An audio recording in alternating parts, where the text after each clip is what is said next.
여러분 안녕하세요. 다산에듀 강사 권동성입니다. 우리가 이번에 배워볼 강의는 바로 10장, 배전선로의 부하 특성 및 운용이 되겠습니다. 우리 9장에서 어떤 것에 대해서 배웠었죠?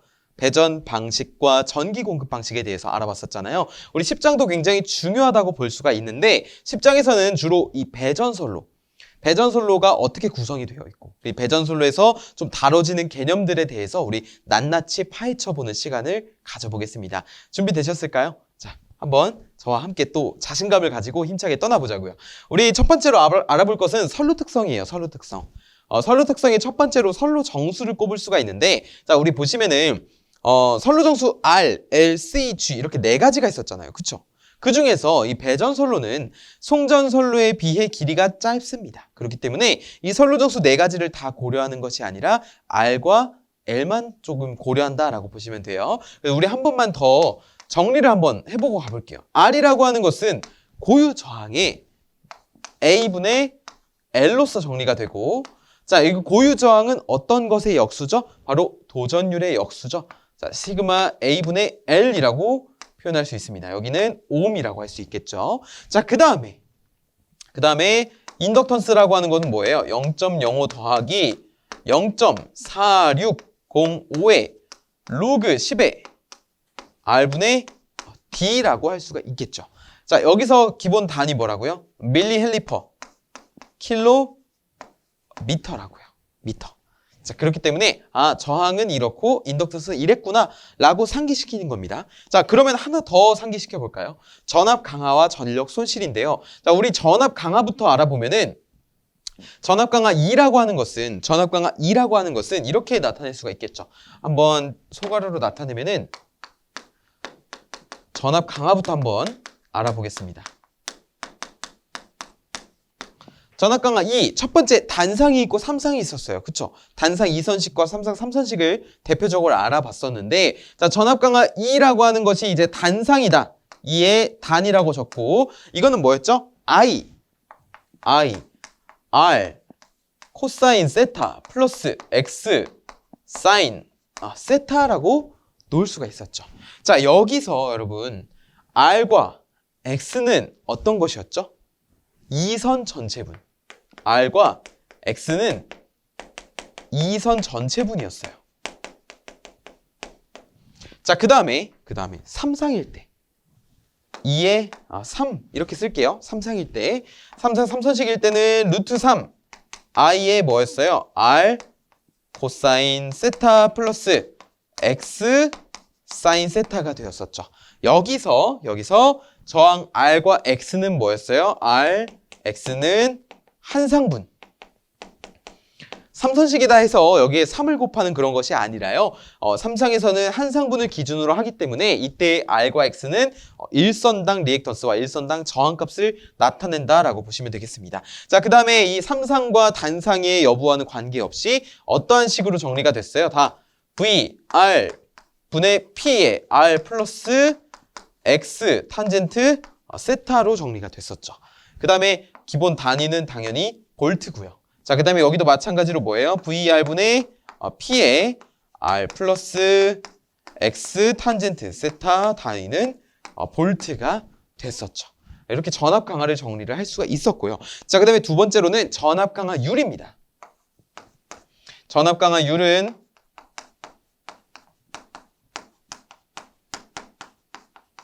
우리가 기본 문자로 어떤 걸로 나타냈냐면 엡실론으로 나타냈어요. 그쵸? 자, 전압 강하율이라고 하는 것은 수전단 전압에 대해 전압 강하가 얼마나 되는지 이것을 백분율로 나타낸 것이라고 했잖아요. 그쵸? 자, 그러면은 이 전압 강하 2라고 하는 것은 무엇이에요? 송전단 전압에서 수전단 전압을 뺀 값이죠. 그쵸? 그러면 여기가 VS-VR에 여기는 VR이 되는 것이고 여기 곱하기 100이 적히는 겁니다. 되셨나요? 자, 그 다음에 우리가 전압 강하 이거라고 식을 했잖아요. 그쵸? 이 식 기억나세요? 자, 이 식인데 지금 VR로 나눴단 말입니다. 그러면 이것을 또 어떻게 바꿀 수 있어요? VR의 제곱 P의 R 플러스 X 탄젠트 세타라고 바꿀 수가 있네요. 그쵸? 자, 그러면은 이거 한 번만 더 바꿔볼게요. 어떻게 해요? 라고 했을 때는 여기에 이제 물론 곱하기 100%를 해야겠지만 한 번만 더 바꿔볼게요 라고 한다면 이걸 이렇게 끌고 올라오겠습니다. 자, 어떻게 바꿀 거냐면요. 잘 보세요. VR 제곱분의 PR은 일단 이해 가시죠? 그 다음에 플러스가 있습니다. 그럼 분배 법칙에 의해서 P와 뒤에 있는 X 탄젠트 세타가 곱해지게 돼요. 그런데 가만히 보시면 이 P라고 하는 것은 유효전력입니다.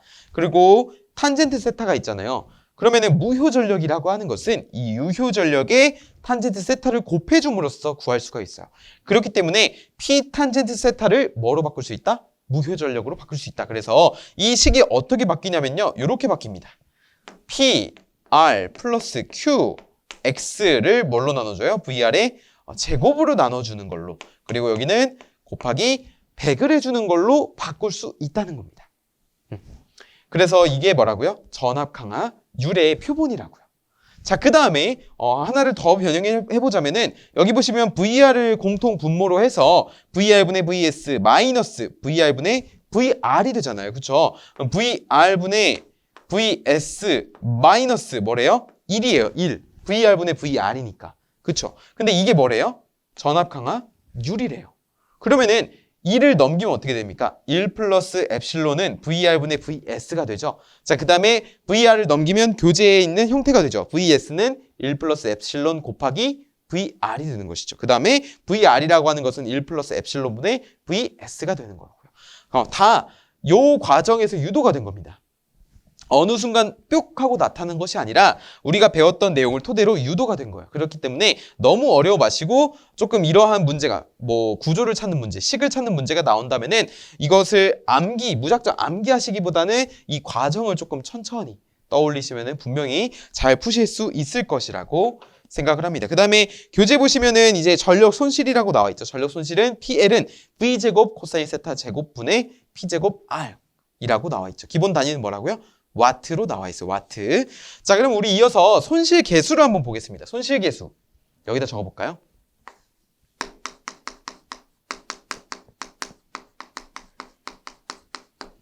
손실 계수는 이제 H라고 표현을 하거든요. H.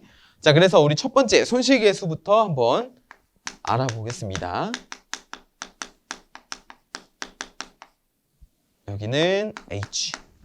우리 손실계수 H라고 하는 것은 정의가 있어요. 어떤 거냐면 어떤 특정 기간 중에 최대 전력 손실분의 평균 전력 손실이 됩니다. 뭐라고요? H라고 하는 것은 임의의 기간 중에서 최대 전력 손실에 대한 어떤 것의 평균 전력 손실의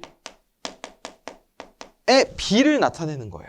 여기다가 곱하기 100%를 해줄 수가 있겠죠. 자, 그 다음에 이것은 어떻게 바꿀 수가 있냐면 지금 다음과 같이 바뀔 수가 있습니다. 여기 밑에다 적어볼게요.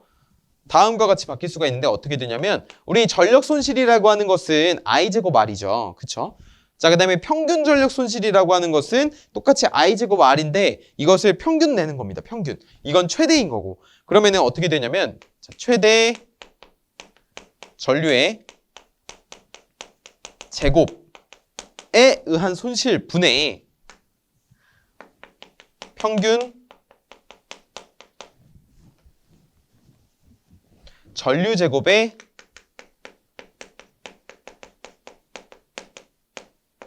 평균 이라고 나타낼 수가 있게 되는 것입니다. 그래서 우리가 이것을 식으로 나타내면은 보통 이렇게 되죠. 3i의 m, imax라는 거예요. 3imax 제곱 곱하기 저항 분의 3i의 평균값 avg의 제곱 r이라고 이렇게 굳이 문자로 꼽자면 이렇게 표현도 할 수 있다는 겁니다. 결국에 중요한 건 뭐예요? 손실계수라고 하는 것은 임의의 기간 동안 발생한 최대 전력 손실에 대한 평균 전력 손실의 비를 손실계수라고 한다라는 것입니다. 이렇게 구하는 방법도 있고요. 자, 두 번째 구하는 방법도 있어요. H라고 하는 것은 우리가 교재에도 적혀 있지만 알파 F 플러스 1 마이너스 알파 괄호 닫고 F의 제곱을 곱해주는 형태가 돼요. 한번 적어볼까요? 알파 F 더하기 1 마이너스 알파의 F의 제곱입니다. 여기서 여러분 이 F가 나타내는 것은요 부하율이에요. 부하율입니다. 우리 이후에 이제 부하율에 대해서 배울 거예요. 아, 지금은 손실계수를 구할 때 이 F가 부하율이구나 라는 정도만 알고 계시면 되는 거예요. 자, 그 다음에 여기 알파 있죠. 알파는 이 부하율에 따른 손실 정수입니다. 대부분 지문에서 주어지거든요. 그렇기 때문에 아, 손실계수는 이렇게도 구할 수 있고 이렇게도 구할 수 있구나. 이 두 가지 방법을 말씀드리기 위해서 이렇게 식을 작성을 해보았습니다. 자, 그 다음에 이러한 관계를 통해서 우리가 손실계수와 부하율 사이의 관계를 보면은 손실계수와 부하율 사이의 관계를 보면은 자, 0 F의 제곱 H F 1이 됩니다. 이거 굉장히 중요해요, 여러분. 이거 꼭 기억을 해주세요. 뭐라고요? 0보다는 큽니다. 어떤 것이? 부하율의 제곱이. 그것보다 이상입니다. 어떤 것이? 손실계수가. 그거보다 이상입니다. 부하율이. 그거보다 이상입니다. 1이라는 값이. 여기서 암시하는 건 뭐예요? 결국에 이 부하율이라고 하는 것은 100보다 작다. 100%보다 작은 값을 나타낸다는 것을 알 수 있죠. 왜냐면은 제곱을 했는데 지금 더 작아졌잖아요. 그냥보다. 그러면은 예를 들어 0.7이다, 부하율이. 그러면은 0.7의 제곱은 뭐예요? 0.49잖아요. 결국에 제곱한 게 더 작아졌네요. 그쵸? 그렇기 때문에, 부하율이라고 하는 것은 100%를 기준으로 잡았을 때 더 작은 값이구나라는 것을 알 수 있습니다. 이거 굉장히 중요합니다, 여러분. 중요해요. 좋아요. 자, 그 다음에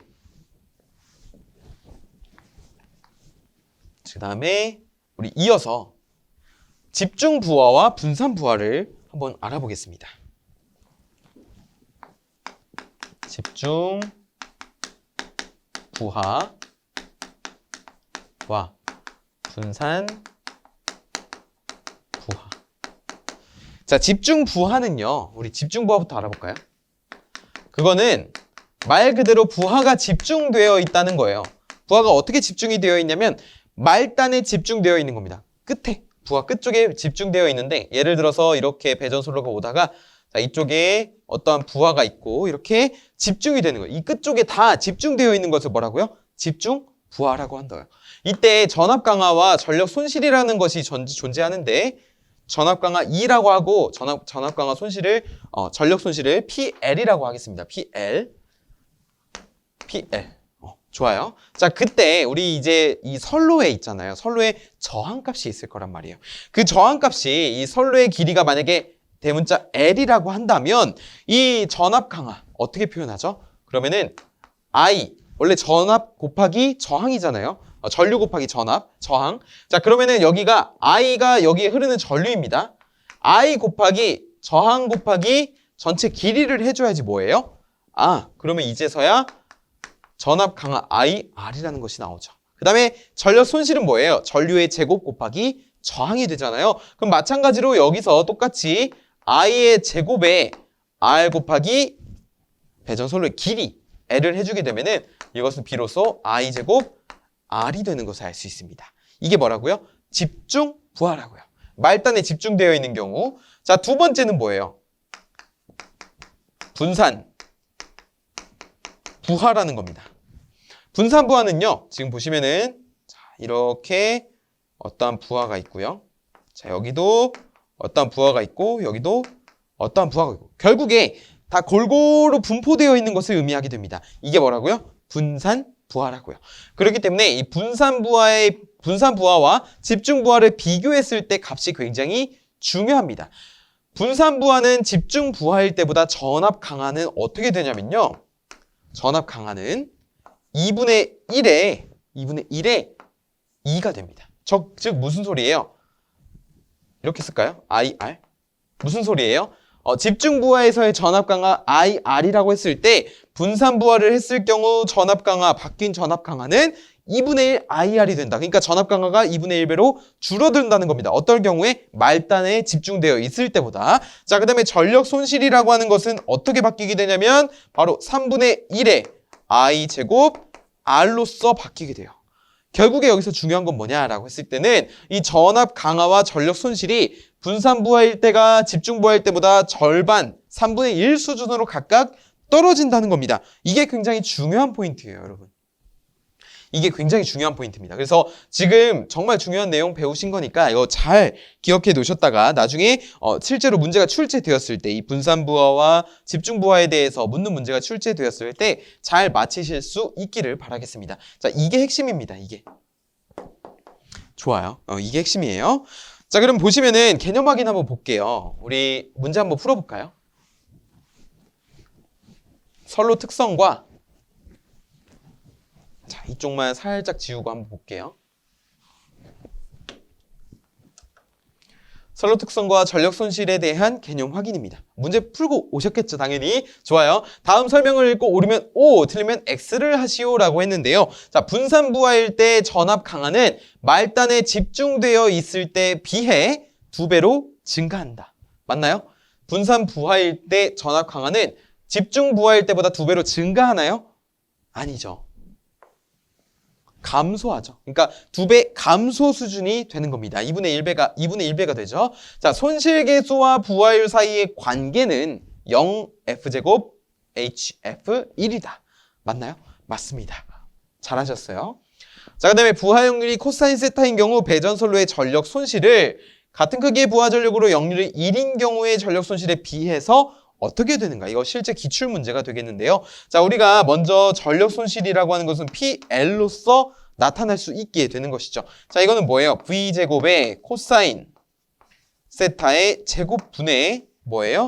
P제곱 R로서 나타냅니다. 그쵸? 근데 문제에서 뭐라고 했냐면 같은 크기의 부하 전력으로 역률이 1인 경우에 비해서 어떻게 되는가 물어봤어요. 근데 어떨 때? 역률이 코사인 세타일 때.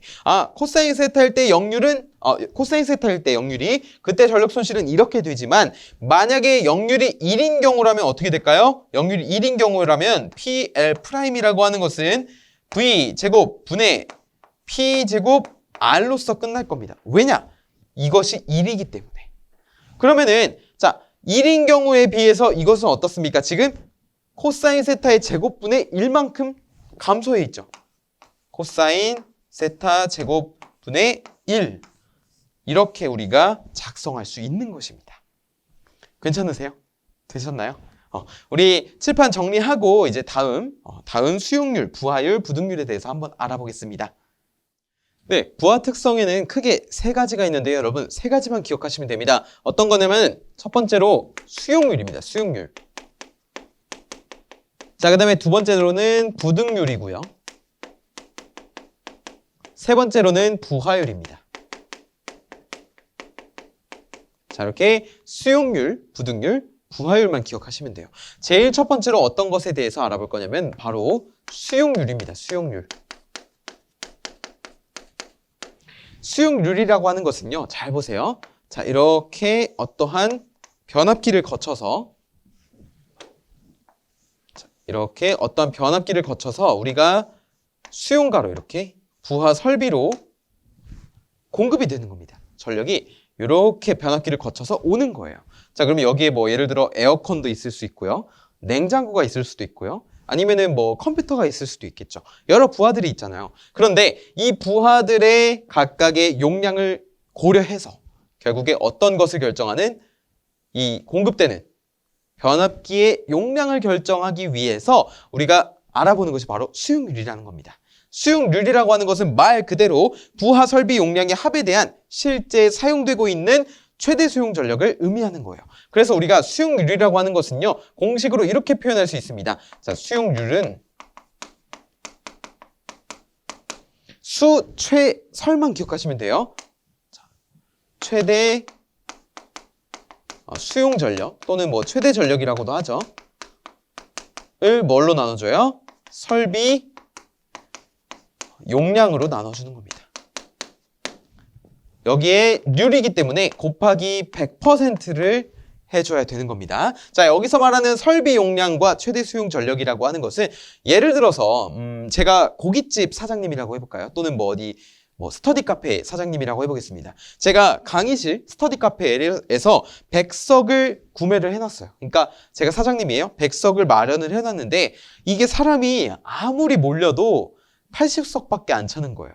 그러니까 전체 자리는 100석인데 사람이 아무리 많이 와서 이용을 해도 80석밖에 이용을 안 한다는 겁니다. 그러면은 저는 수용률이 얼마나 된다고 볼 수가 있을까요?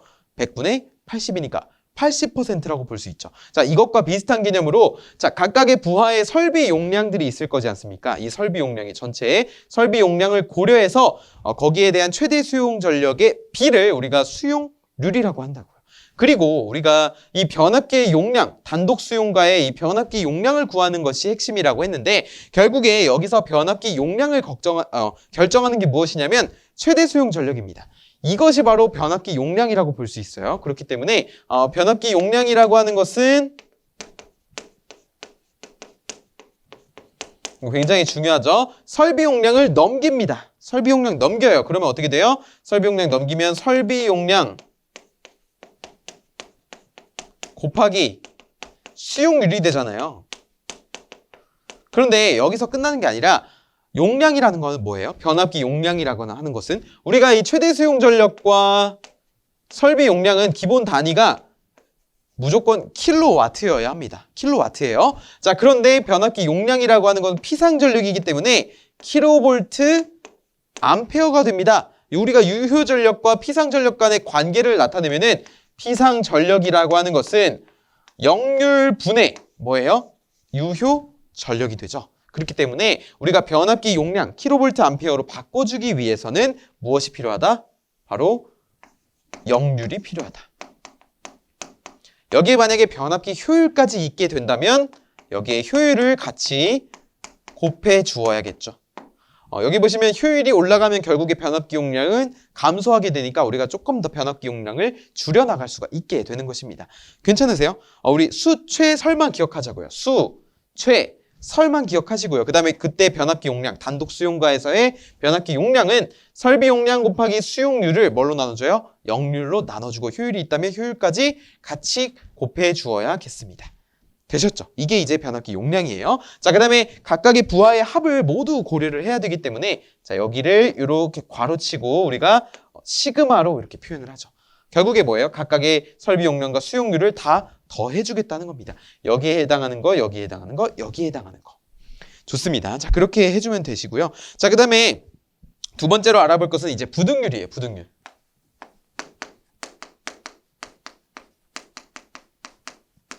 부등률이라고 하는 것은 우리가 수용률은 뭐예요? 단독 수용가에서의 변압기 용량을 결정했다면 부등률이라고 하는 것은 이렇게 됩니다. 자, 변압기가 하나 있고요. 자, 그 다음에 여기에도 변압기가 하나 있어요. 그 다음에 이렇게 해서 여기에 변압기가 있습니다. 그 다음에 이렇게 해서 여기에 변압기가 있어요.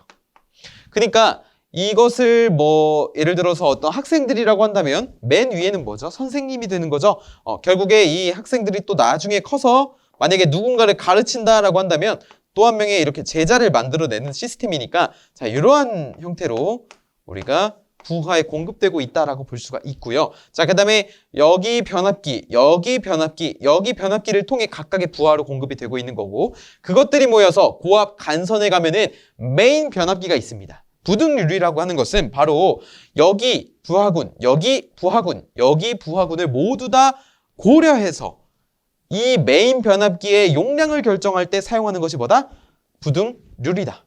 부등률을 한마디로 정의하면은 어떤 특정 기간 동안에 이 최대 전력이 사용되는 동시간대에 최대 전력이 사용되는 시간대가 다른 정도를 의미해요. 그러니까 이게 무슨 말이냐면은 제가 예시를 통해서 말씀드려 볼게요. 자, 먼저 A 수용가가 있어요. 그러니까 A 부하군. 그 다음에 B 수용가가 있어요. 그 다음에 C 수용가가 있습니다. 그 다음에 여기를 10시, 여기를 12시, 여기를 14시라고 해볼게요. 그럼 동시간대는 뭐예요? 이 시간대, 요 시간대, 요 시간대가 되는 거죠. 그때 우리가 A 수용가의 전력 100kW, 여기는 200. 자, 그 다음에 예시를 가져오면은 여기를 200이라고 할까요? 계산하기 편하게 여기를 200이라고 해보겠습니다. 자, 그 다음에 여기도 200, 200, 400이 되죠. 200, 200, 400이라고 했을 때 C 수용가는 이제 400, 200, 100입니다.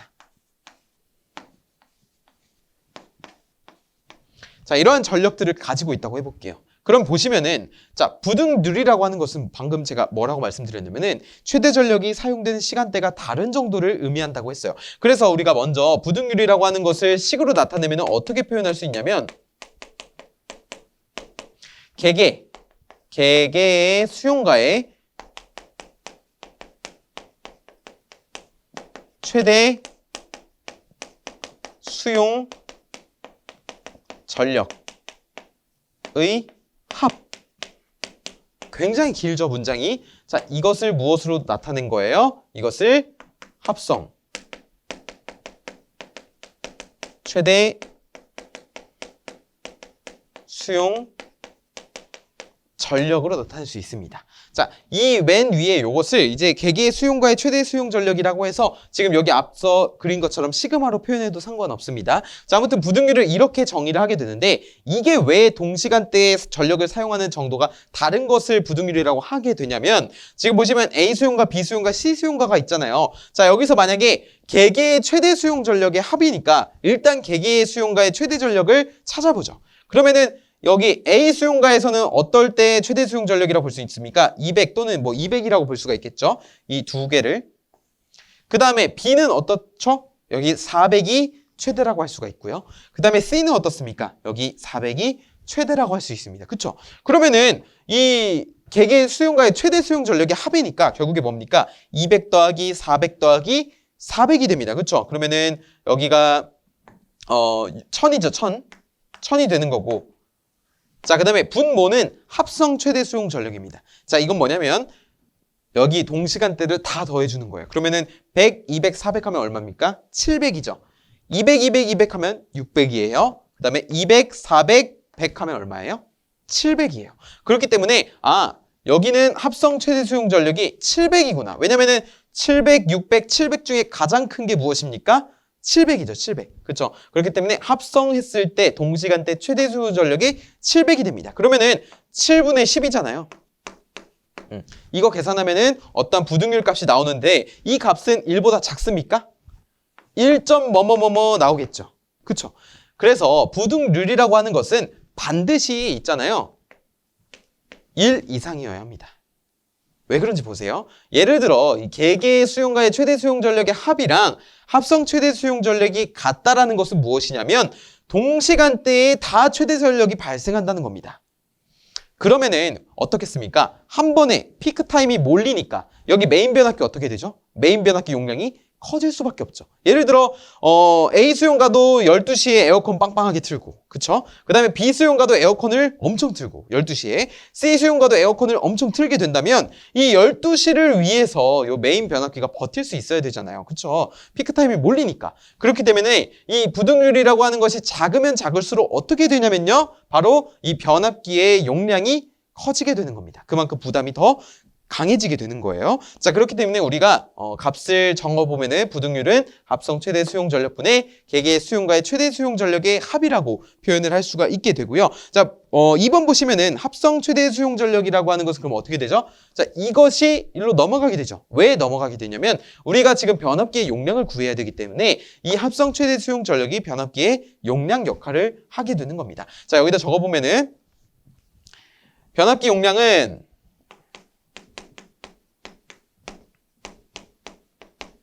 어떤 것이 역할을 한다고요? 아까 수용률에서는 최대 수용 전력이었으니까 부등률에서는 합성 최대 수용 전력이 변압기 용량의 역할을 한다고요. 그럼 이거 넘어가고 이거 부등률 내려오게 되면은 자, 부등률에다가 아까 전에 이 변압기 용량 피상 전력이라고 했죠. 그럼 여기다가 똑같이 역률 곱해줘야 되고 만약에 효율까지 있다면 효율 곱해줘야 되고요. 자, 분자에는 어떤 것이 위치해요? 그대로 개개의 최대 수용 전력의 합이죠. 그러면은 개개의 최대 수용 전력. 이것이 뭐보다 커야 돼요? 뭐보다 커야 되는 아니죠. 부등률이 뭐보다 1보다 커야 되는 거고 이 변압기 용량 단위가 뭐라고요? 킬로 볼트 암페어가 되는 것이죠. 왜냐? 이것도 킬로와트고요. 요것도 단위가 킬로와트가 되기 때문입니다.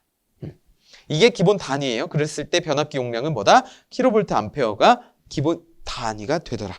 그러면 밑에 보시면 부등률이 크다의 의미가 있습니다. 부등률이 크다의 의미.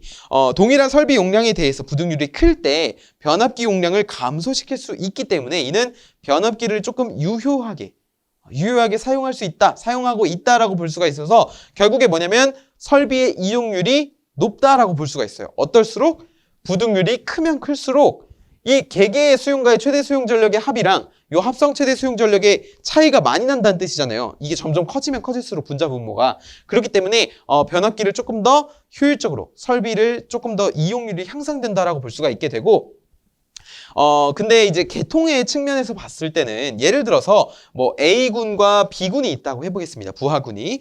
A 부하군이 B군이랑 이 최대 전력을 사용하는 시간대가 다르다고 볼게요.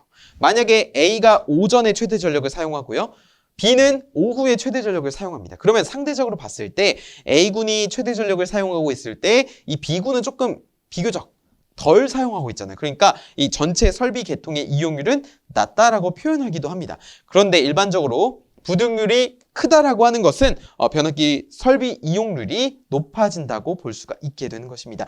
교재 내용 참고하셔서 잘 정리하셨으면 좋겠어요. 일반적으로 설비 이용률이 높다고 보는 거예요. 자, 그렇기 때문에 우리가 메인 변압기 용량을 이용하기 위해 이 부등률이라는 것을 알아보게 되었고요. 자, 잠깐 지우고 우리 이어서 부하율을 한번 볼 건데 여기서 제가 막간 퀴즈를 하나 내보겠습니다. 지금 이제 부하율, 그리고 수용률, 그리고 부등률에 대해서 배웠잖아요. 근데 다른 점이 있나요? 혹시 단어에서? 단어에서 다른 점이 있을까요? 바로 률과 율의 차이입니다. 률과 율의 차이점. 여기 보시면 수용률과 부등률은 율인데 율은 뭐예요? 지금 혼자만 이응이죠. 이응. 이거 왕따 아닙니까? 라고 하는 게 아니라 율과 률은 반드시 이제 다르게 적용을 시켜주실 필요가 있는데 율이라고 하는 것은 앞에 모음이 와야 됩니다. 율 직전에 모음이 와요. 모음. 그러니까 모음 뒤쪽에 율이 오는 거죠. 또는 니은 받침. 뒤쪽. 모음 뒤 또는 니은 받침 뒤. 예를 들면 어떤 것이 있나요? 확진율, 출산율, 그쵸? 그 다음에 또 모음 뒤에 오는 거 뭐 있어요? 뭐 감소율, 뭐 검거율, 다 율 나오게 됩니다. 근데 그 밖에 이제 률 있죠. 그거는 그 외 모두입니다. 예를 들면 어떤 것이 있어요? 정답률 있죠. 정답률,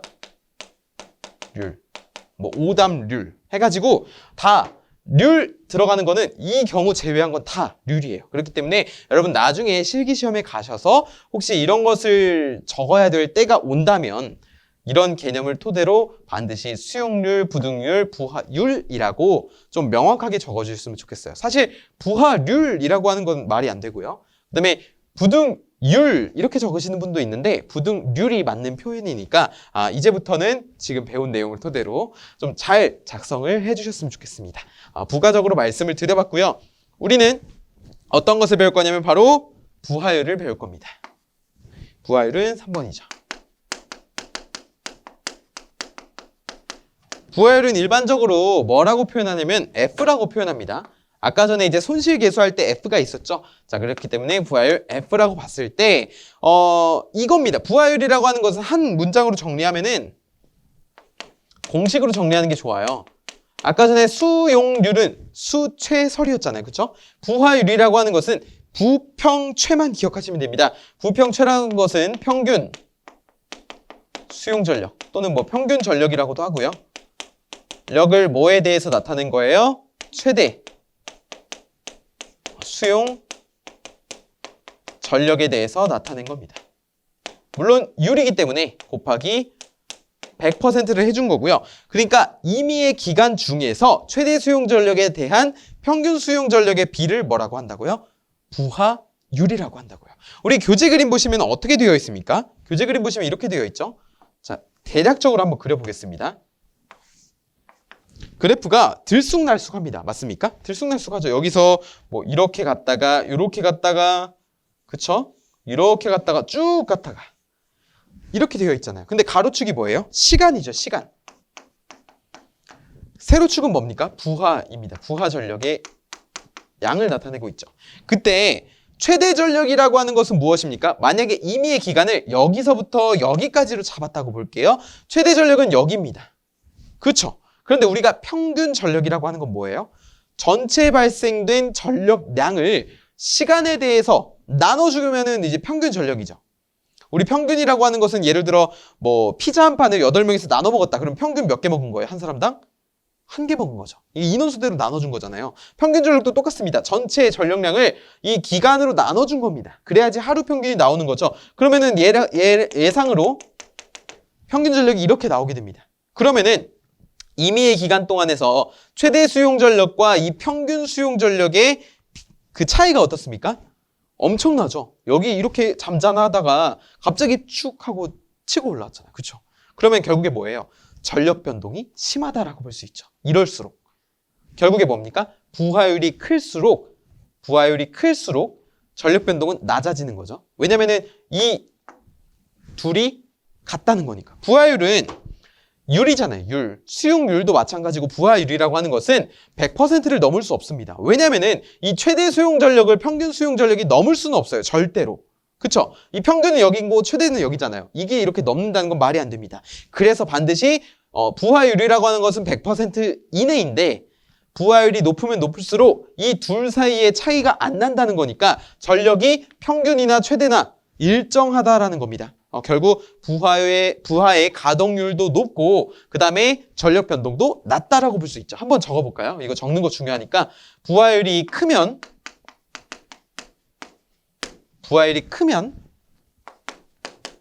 부하의 가동률이 높다. 그 다음에 설비가 유용하게 사용된다. 자, 그 다음에 세 번째로는 전력 변동이 낮다 라고 표현을 할 수가 있겠습니다. 자, 그 다음에 우리가 이 평균 수용 전력이라고 하는 것도 결국에 아까 전에 제가 말씀드린 것처럼 이 평균 수용 전력이랑 최대 수용 전력은 기본 단위가 똑같이 킬로와트거든요. 그러면 어떻게 계산을 했을 때 킬로와트라는 단위가 나와야 되는데, 자, 아까 전에 말씀드린 것처럼 전체 전력량은 단위가 뭐예요? 킬로와트 아워죠. 그 다음에 이것을 뭘로 나눠주면 킬로와트가 될까요? H로 나눠주면 되겠죠. 그러면 여기가 시간, 기준 시간이 되겠죠. 기준 시간. 그러면은 H 약분되어서 킬로와트라는 평균 수용 전력이 나오게 되고요. 자, 그 다음에 이것을 토대로 일부하율,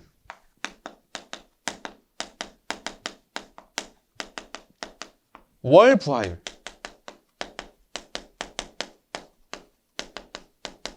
그 다음에 연부하율 로 한번 구분을 지어 보겠습니다. 자, 일부하율이라고 하는 것은 어쨌든 전체 전력량을 하루 몇 시간으로 나눠요? 24시간으로 나누게 되는데 24시간으로 나누면 이거 뭐예요? 평균 전력이 되는 거죠, 지금. 일단 평균 전력이 됐어요. 근데 부하율이라는 건 뭐라고요? 부평최라고요. 최대 수용 전력을 구해야 되는데 일부하율이기 때문에 하루 최대 전력, 일최대 전력을 여기다가 곱해주게 되는 것입니다. 자, 곱하고 100%를 해줘야지 뭐예요? 일부하율이 되는 거예요. 자, 그 다음에 월부하율이라고 하는 것은 뭐예요? 하루 24시간에 한 달 며칠? 30일을 곱해주는 겁니다. 여기에다가 월 최대 전력을 곱해줘야 되고요. 이것을 뭐로 곱해줘요? 전력량으로 곱해주죠. 그러니까 24 곱하기 30분의 전력량이 평균 전력이 되는 겁니다. 여기에 100%를 해줘야 되고요. 마지막으로 연부하율이라고 하는 것은 무엇입니까? 1년, 하루 24시간, 1년 365일이 있죠. 여기에 연 최대 전력이라고 놓을 수 있고, 그 다음에 분자에는 전체 연간 발전 전력량이 되겠죠. 곱하기 100%가 될 겁니다. 이게 바로 뭐예요? 연 부하율이에요. 정말 고생 많으셨고요. 우리 부하율과 부등률과 수용률 간의 관계를 끝으로 마무리를 해보면, 이 부하 특성을 마무리해보면, 부등률은 크면 어떻게 됐었죠? 부등률이 클수록 전력 소비 기기를 최대 전력을 사용하는 동시간대가 다르다 라고 했었죠. 공급 설비가 좀 유명하잖아요. 클수록. 그러니까 부등률과 이 부하율은 서로 비례합니다. 부하율도 높으면 어땠어요? 설비가 유용하게 사용된다. 부하의 가동률이 높아진다니까 부등률과 부하율은 약간 비례한다라고 볼 수 있습니다. 그런데 부하율은 앞서 말씀드렸듯이 부평최예요. 그리고 수용률은 무엇이었죠? 수최설이에요. 그러면 공식에서 딱 봤을 때 최대 수용 전력이 여기 부하율은 분모에 있는데 수용률은 어디에 있습니까? 분자에 있죠. 그러면은 딱 봤을 때 부하율이라고 하는 것은 률과 반비례하는구나 라는 것을 알 수 있습니다. 되셨죠? 괜찮으시죠? 우리 지금 부등률, 부하율, 수용률 이렇게 세 가지 정말 중요한 걸 배웠습니다. 우리 10장에서 중요한 내용을 꼽으라고 했을 때 이것만큼 중요한 내용은 없는 것 같아요. 자, 그리고 이제 4번 보시면은 배전솔로의 관리와 보호가 있습니다. 배전솔로의 관리와 보호. 근데 그 전에 우리 개념 확인 안 풀었잖아요. 그쵸? 개념 확인 풀고 저와 함께 4번 보시겠습니다. 칠판 지워볼게요. 자, 보시면은 쭉쭉 지워보고 여러분과 개념 확인 한번 풀어보겠습니다. 준비되셨어요? 괜찮으세요? 자, 가봅니다. 부하 특성 개념 확인입니다. 1번 설비 A가 150kW 수용률 0.5이고 설비 B가 250kW 그 다음에 수용률 0.8일 때 합성 최대 전력이 235kW라면 부등률은 얼마인가라고 실제 기출되었던 문제입니다. 개념을 학습하기에 굉장히 좋은 문제라고 할 수 있죠. 우리 구하고자 하는 건 뭐예요? 부등률이잖아요. 근데 부등률이라고 하는 것은 무엇입니까? 개개의 최대 수용 전력의 합을 뭘로 나눠주는 거예요? 합성 최대 수용 전력으로 나눠주죠. 그런데 우리 수용률을 따졌을 때 단독 수용가에서 최대 수용 전력이라고 하는 것은 설비 용량과 수용률을 곱한 값이었습니다. 그렇죠? 그러면은 부등률이라고 하는 것은 뭐예요? 설비 용량 150kW 킬로와트는 지우죠. 공간 협소하니까 150 곱하기 수용률 얼마라고 합니까? 0.5가 되고요. 그 다음에 이제 각각의 합이니까 괄호치고 합 B는 얼마래요? 250에 0.8 을 더해주고 이것을 뭘로 나눠줘요? 235kW로 나눠주게 된다면 자 부등률이라고 하는 값은 약 1.17이 나오게 됩니다. 결국에 1보다 무조건 이상이라는 값이 나와야 돼. 간혹 가다가 여러분께서 계산을 했는데 부등률을 계산을 했는데 1보다 낮은 값이 나온다. 0.뭐가 나온다. 그러면은 어디가 잘못된 거니까 얼른 고치셔야 됩니다. 아시겠죠? 자, 2번 다음과 같은 수용가의 합성 최대 전력을 구하시오라고 했습니다. 단 어떤 조건이 있냐면 부등률이 수용가별 부등률이 상호 부등률, 수용가 상호 간 부등률이 1.1일 때 단 수용가 상호 간 부등률이 1.1일 때입니다. 자, 보시면은 수용가, 설비 용량, 수용률 주어져 있죠. 그쵸? 그러면은 다 더해 볼게요. 부등률이라고 하는 것은 160 곱하기 50이 아니죠. 50 곱하면 안 됩니다. 0.5를 곱해야 돼요. 이제 0.5 더하기 150 곱하기 0.6 더하기 뭐예요? 100 곱하기 50을 뭘로 나눠줍니까? 합성 최대 수용 전력으로 나눠 주어야겠죠. 그런데 우리가 부등률이 뭐라고 했냐면 1.1이고요. 그쵸? 여기가 이제 합성 최대 수용 전력이었습니다. 그쵸? 그러면 합성 최대 소용 전력을 구하라고 했으니까 여기 있는 것을 넘기고 부등기를 끌어오면 되겠죠. 그럼 뭐예요? 1.1분의 분자가 되는 겁니다. 자, 이것을 계산하면은 그 값은 200 킬로와트가 나오게 돼요. 깔끔하게 나오는 것을 확인하실 수 있을 겁니다. 나오셨나요? 좋습니다. 잘 나오셨을 것 같아요. 여러분 잘 하시니까 잘 나오셨을 겁니다. 자, 세 번째 문제죠. 3번 다음 설명을 읽고 옳으면 O, 틀리면 X를 하시오라는 문제네요. 연간 전력량 2kWh, 연간 최대 전력 와트일 때 연부하율은 8760와트분의 2이다라고 되어 있는데요. 자, 8760이 어디서 나왔는가 하니 우리가 24 곱하기 365를 하게 되면 연부하율에서 하게 되면 8760이 나옵니다. 그래서 8760 곱하기 W분의 2라고 볼 수가 있겠죠. 결국에 정답은 5가 됩니다. 자, 그 다음에 2번 첨두 부하가 커지면 부하율은 증가한다. 여러분 첨두 부하라고 하는 것은요. 피크 전력입니다. 그러니까 최대 전력을 의미하게 됩니다. 이 부하율이라고 하는 것은 평균 전력을 최대 전력으로 나눈 것인데 최대 전력이 증가하면 어떻게 됩니까? 부하율은 감소하게 되죠. 그렇기 때문에 틀린 설명이 되겠고요. 4번 최대 소용 전력이 45 곱하기 10의 세제곱인 킬로와트인 공장의 어느 하루의 소비 전력량이 얼마래요? 480 곱하기 10의 세제곱 킬로와트 아워라고 한다. 하루의 부하율은 얼마인가? 라고 물어봤습니다. 자, 이 문제 몇 퍼센트인가 물어봤죠? 이 문제도 똑같이 기출이라고 볼 수가 있겠고요. 자, 이 문제도 식을 쓰게 되면 우리가 묻는 문제가 하루의 부하율이잖아요. 그러니까 1 부하율을 묻는 거란 말이에요. 그러면 24 곱하기 얼마를 곱해야 돼요? 하루니까. 뭐 안 곱해도 되죠. 하루 24시간이 끝이잖아요. 그 다음에 뭐 해야 됩니까? 최대 전력량 45 곱하기 10의 세제곱을 분모에 넣고 분자에는 뭐 넣어야 돼요? 하루의 소비 전력량 480 곱하기 10의 세제곱을 해줘야 되겠죠. 그러면은 10의 세제곱, 10의 세제곱 지워지고 나머지 계산하게 된다면 그리고 여기다가 100%를 곱하게 된다면 그 값은 44.4%가 나오게 됩니다. 그래서 44.4%라고 해주시면 돼요. 마지막 문제네요. 부하율이 크다는 것은 공급 설비의 이용률이 뭐뭐라는 것을 의미한다. 부하율이 크다. 공급 설비의 이용률이 높다. 부하의 가동률이 좋다. 전력 변동이 낮다. 이렇게 표현을 할 수 있는 것이 부하율이 크다라는 것입니다. 괜찮으셨어요? 괜찮으셨나요? 다음 페이지에 배전선로의 관리와 보호를 보시면요. 거기에 전압 조정이 있고요. 전압 조정의 첫 번째 전압의 유지가 있습니다.